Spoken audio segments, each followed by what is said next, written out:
حفص بن عاصم بن عمر نے بیان کیا کہ میں نے سفر میں سنتوں کے متعلق عبداللہ بن عمر رضی اللہ عنہ سے پوچھا۔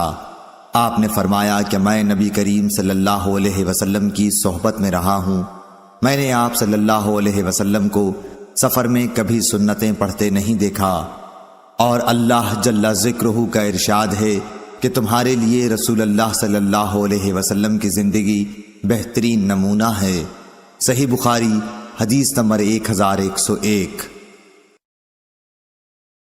قطان نے بیان کیا، ان سے عیسیٰ بن حفص بن عاصم نے، انہوں نے کہا کہ مجھ سے میرے باپ نے بیان کیا، انہوں نے عبداللہ رضی اللہ عنہ کو یہ فرماتے سنا کہ میں رسول اللہ صلی اللہ علیہ وسلم کی صحبت میں رہا ہوں، آپ صلی اللہ علیہ وسلم سفر میں 2 رکعت فرض سے زیادہ نہیں پڑھا کرتے تھے، ابو بکر، عمر اور عثمان رضی اللہ عنہ بھی ایسا ہی کرتے تھے۔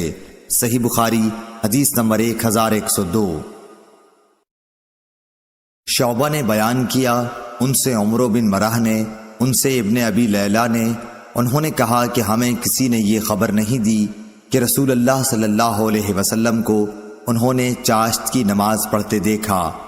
ہاں، ام ہانی رضی اللہ عنہا کا بیان ہے کہ فتح مکہ کے دن نبی کریم صلی اللہ علیہ وسلم نے ان کے گھر غسل کیا تھا، اور اس کے بعد آپ صلی اللہ علیہ وسلم نے 8 رکعتیں پڑھی تھیں۔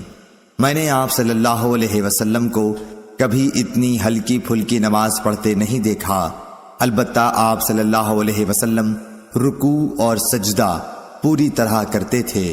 صحیح بخاری حدیث نمبر 1103۔